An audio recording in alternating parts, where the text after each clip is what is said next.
ఆరానికి 2-3 రోజులు గుడ్డు, ఐతారం చికెను లేదా మటను, దినం 2-3 తీర్ల కూరగాయలు, ఓ సాంబారు, అరటిపండు, పల్లిపట్టి.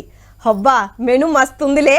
సర్కారీ స్కూల్లో హాస్టల్లో గివ్వే పెట్టాలే, అది కూడా కమ్మగా వండి.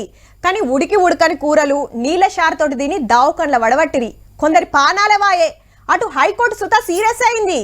ఇయ్యాలేం కొత్త కాదు లో, ఆ పొద్దడి సందింతే. మరి ఇట్లా ఎన్నెండ్లు ఎన్నడో ఒకనాడు గా తిప్పలు తశ్వ కావాలి కదా. సర్కారోళ్ళు స్పెషల్ కమిటీ వేసిండ్రు, ఆఫీసర్లకు గట్టిగా వార్నింగ్ ఇచ్చిండ్రు. ఇంకో దిక్కు ఇగో గిట్లా. అటు కాంగ్రెస్ ఇటు బీఆర్ఎస్ హాస్టల్ల గోవుడు మూతలు తీసుడు వంటలు మురక చూడు.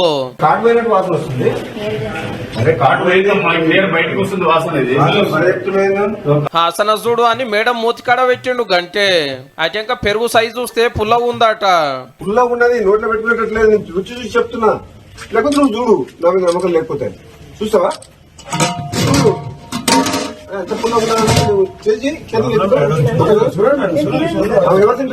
రేపటి కాంచెల్లి మొత్తం మార్చాలే. కూర పువ్వులు మంచిగా ఉండకుంటే అందరి సంగతి చెప్తా అని వార్నింగ్ ఇచ్చిండు ఆఫీసర్లకు.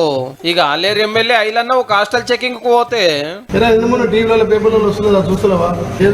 నీళ్ళు ఎక్కడ ఉంది కదా, నేను గుట్టలు ఉంటాయి సార్. అవునే ఇప్పుడు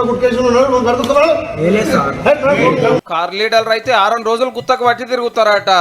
ఏం వండుతున్నారు, ఏం పెడుతున్నారు, టేస్ట్ ఎట్లున్నదో చూసి రిపోర్ట్ రామన్నకి ఇస్తే అది పట్టుకొని అసెంబ్లీలో క్వశ్చన్ చేస్తారట గవర్నమెంట్ ను. మీకు చేత కాకపోతే విద్యాశాఖను బీఆర్ఎస్ పార్టీకి అప్పగించండి. అట్లా రకరకాల శాఖలను అప్పగించండి. అయితే తిండికారా వెనకాల ఇదే ఆర్ఎస్ ప్రవీణ్ కుమార్ సార్ ఉన్నాడు అనేది సర్కారు వల్ల అనుమానము. అప్పట్లో ఈసారే గురుకులకు పెబ్బ ఆయన మనుషులకే సరుకు సౌదాలు సప్లై చేసే కాంట్రాక్టర్లు ఇప్పించుకున్నాడని అంటున్నారు. సంఘటనలన్నిటికీ కూడా కారణం ఆర్ఎస్ ప్రవీణ్ కుమార్ హస్తం ఉందని చెప్పి నేను నమ్ముతా ఉన్నాను.